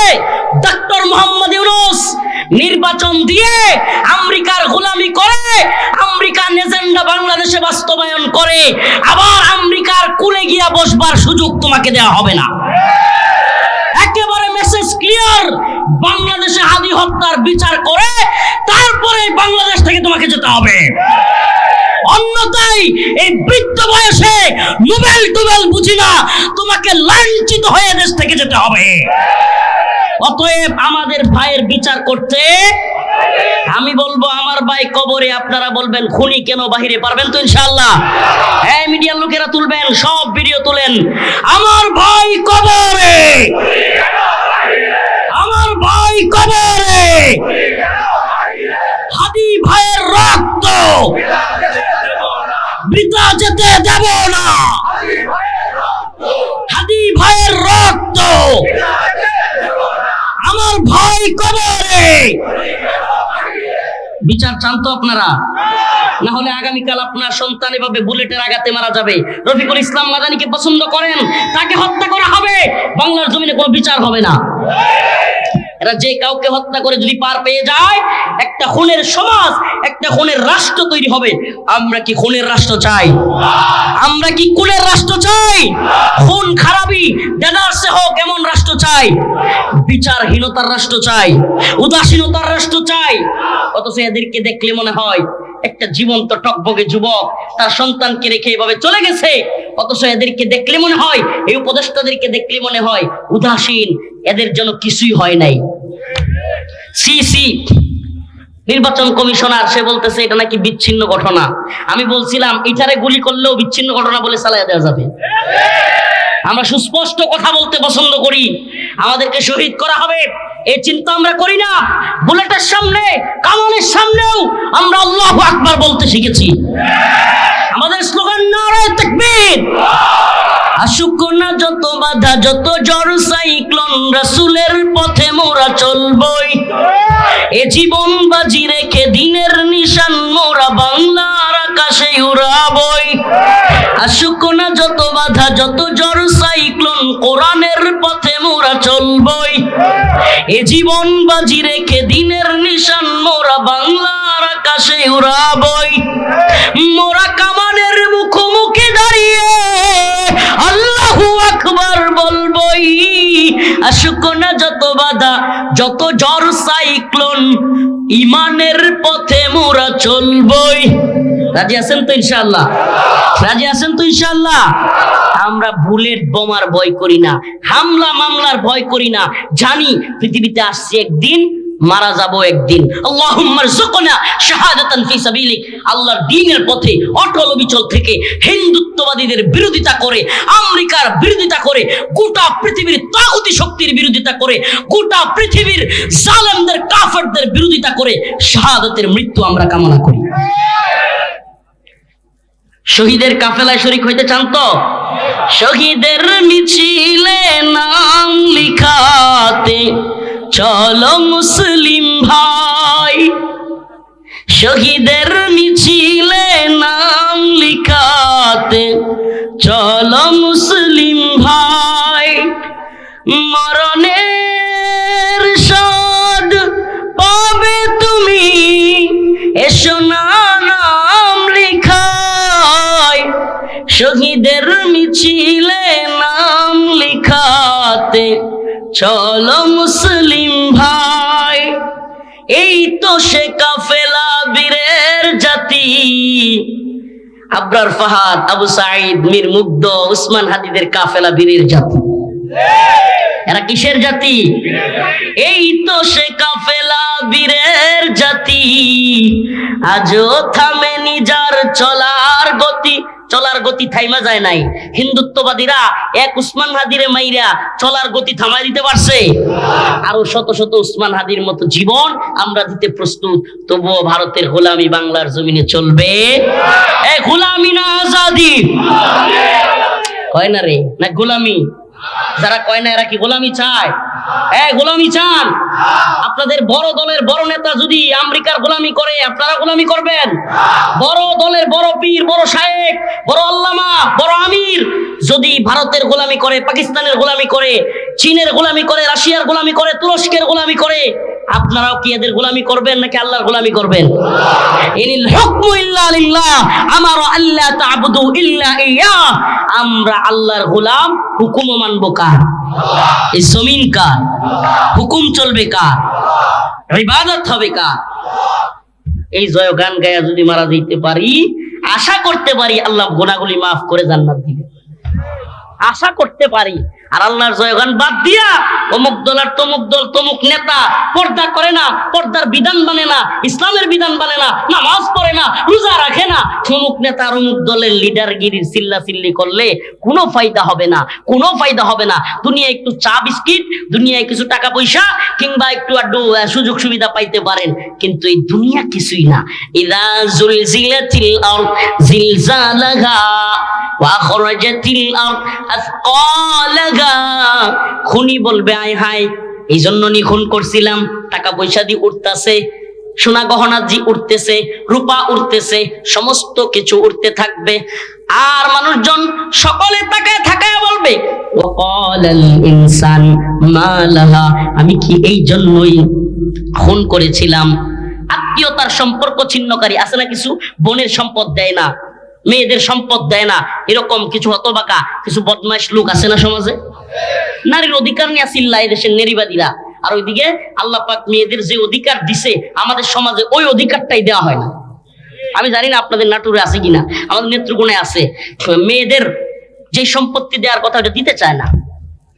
এই যে আত্মীয়তার সম্পর্ক ছিন্ন যারা করবে, আমাদের বোনদের আমাদের মাদের হক যারা নষ্ট করবে, এরা বলবে আই হাই এই সম্পদের জন্য নিয়ে আত্মীয়তার সম্পর্ক নষ্ট করছিলাম। চোর বলবে চোর,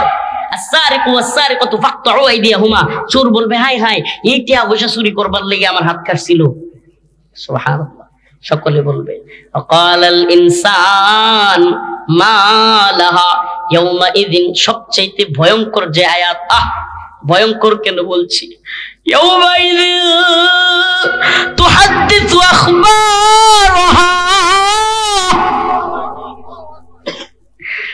জমিন আল্লাহর কাছে সব বলে দিবে, কে কোথায় হারাম কাজ করেছি আমরা, কে কোথায় খারাপ কাজ করেছি, নির্জনে কোথায় ঘোরা করেছি, কোথায় কার সাথে মেলামেশা করেছি, কোথায় বসে নেশা করেছি, কোথায় বসে মাদক সেবন করেছি, কোথায় খারাপ কাজ কোনটা করেছি।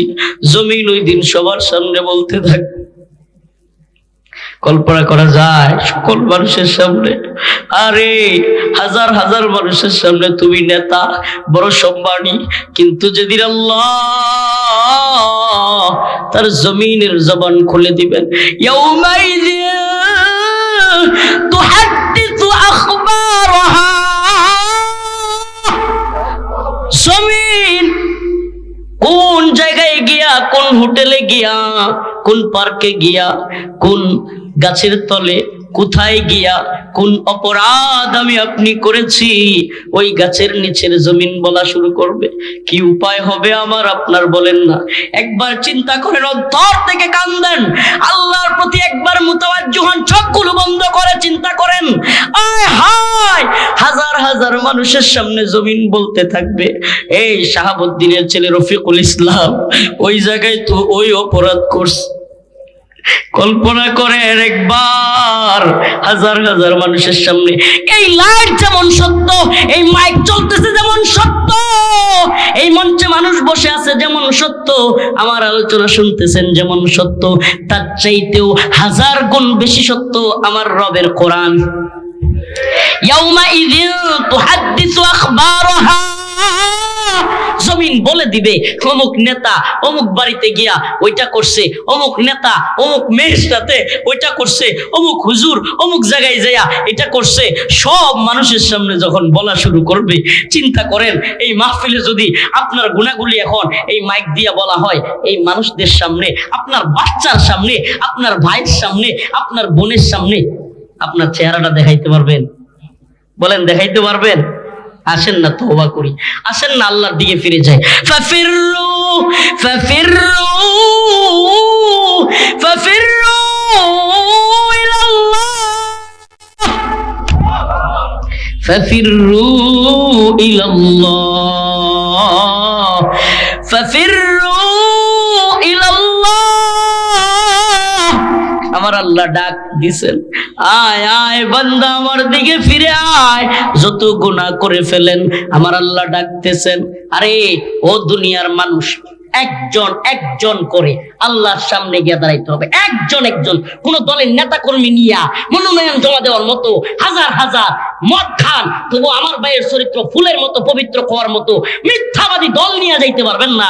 কোন দল থাকবে না, কোন কর্মী থাকবে না, অমুকের দিকে তাকায় বলতে পারবেন না আমার মতো ভালো মানুষ আছে রে। ওই সামসা বলবে হ্যাঁ আপনি তো নেতা খুব ভালো মানুষ, এই বলবার মতো লোক পাবেন না। আল্লাহর সামনে গিয়ে দাঁড়াইতে হবে। ওয়া কুল্লুহুম আতিহি ইয়াউমাল কিয়ামাতি ফারদা, এক এক করে আল্লাহর সামনে গিয়ে দাঁড়াইতে হবে। কোনো বাটপারি সিটারি চলবে না। ওয়া কুল্লুহুম আতিহি ইয়াউমাল কিয়ামাতি ফারদা। ও শাহাবুদ্দিনের ছেলে রফিকুল ইসলাম, ও রফিকুল ইসলামের ছেলে মুহাম্মদ, ও অমুকের ছেলে অমুক, ও আব্দুল্লাহর ছেলে আব্দুল মুতালিব, অমুকের ছেলে অমুক, আমার সামনে দাঁড়াও, এক এক করে জবাব দাও। তোমার জীবন তুমি কিভাবে শেষ করলা, তোমার হায়াত তুমি কিভাবে শেষ করলা, তোমার যৌবন তুমি কিভাবে কাটাইলা, তোমার যৌবন কি তোমার স্ত্রীর পিছনে ব্যয় করেছো নাকি হারাম মিলামেশায় ব্যয় করেছো? জবাব দাও। টাকাগুলো মদ খেয়ে ব্যয় করেছো নাকি মাদ্রাসায় দিয়ে ব্যয় করেছো? কোন কাজে ব্যয় করেছো? মসজিদ দান সাদাকা করেছিলে? শীতের দিনে মা দাদি তাদেরকে কম্বল কিনে দিয়েছিলে? পাড়া প্রতিবেশী মুরব্বী মানুষদেরকে কি কম্বল কিনে দিয়েছিলে? প্রতিবেশীর খোঁজ খবর নিয়েছিলে? কি করেছিলে তোমার টাকাগুলো দিয়ে? প্রত্যেকটার জবাব না দিয়ে আল্লাহর সামনে থেকে কেউ যাইতে পারবে না, কেউ না, কেউ যাওয়ার কোনো সুযোগ নেই, কেউ যাওয়ার সুযোগ নাই। নেতামি মাতবরি সিটারি বাটপারি এটা দুনিয়াতে চলবে, আল্লাহর সামনে গিয়ে চলবে না। আল্লাহ জানে একেবারে। আরে আমি রিমান্ডে কারাগারে সুবহানাল্লাহ আশ্চর্য হয়ে গেছি। আমারে রিমান্ডে নিছে প্রথম দ্বিতীয় দিন র্যাব।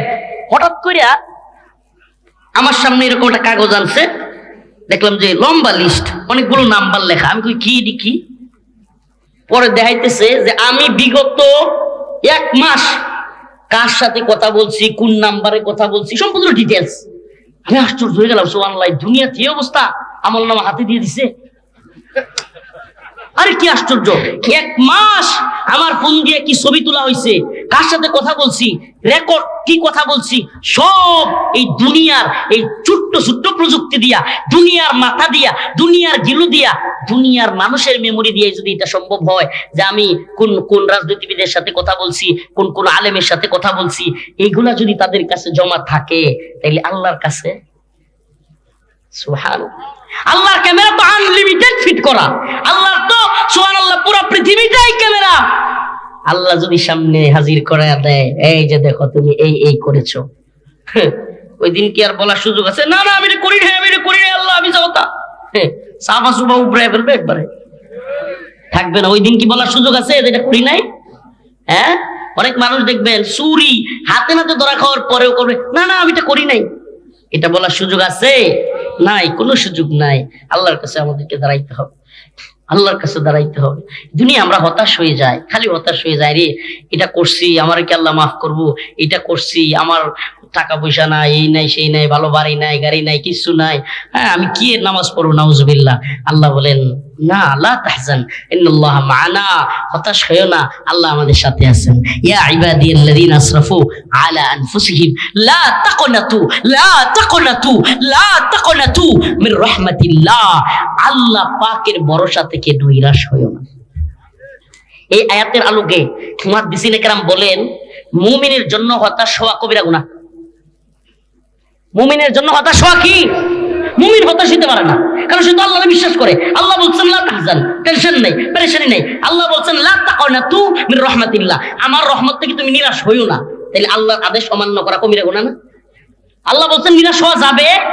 যারা আত্মহত্যা করে এরা বড় ভয়াবহ গুনাহ করে। কেন? কারণ সে হতাশ হয়ে যায়। হতাশ হওয়া ইসলামে নাই।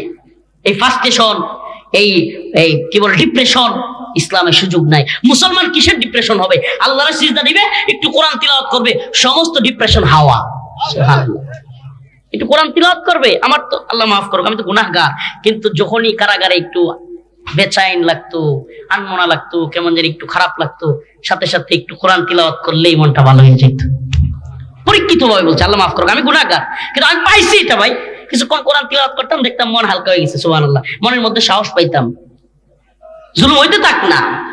আল্লাহ তো একজন দেখতেছেন, আল্লাহ সামিউ, আল্লাহ বাসির, আল্লাহ আলিম, তিনি সব জানেন, তিনি সব দেখেন, তিনি সব শুনেন। আল্লাহ হাসিনারও তো দেখতেছেন, মনে মনে এটা চিন্তা করতাম। ওয়ালা সাউফা ইউতিকা রাব্বুকা ফাতারদা, আমার আল্লাহ বলেন বান্দারে জুলুমের শিকার হইয়া হতাশ হইও না, আমি এমন কিছু তোমাকে দেব ও বান্দা, মন খুলে তুমি বলবা ওয়ালা সাউফা ইউতিকা রাব্বুকা ফাতারদা। আজকে তোমার কিছু নাই, কি হয়েছে? তুমি এমন একদিন আসবে তোমাকে এমন দে আমি দেব, তুমি বলবে ইউতিকা রাব্বুকা, হে আমার রব, ফাতারদা, আমি আপনার প্রতি অনেক রাজি খুশি হয়ে গেছি। অচিরেই তুমি বলবা আল্লাহ, আমি নিজে এটার সুবহানাল্লাহ কারাগারে অনেক কষ্টে ছিলাম, এটা তো সত্য।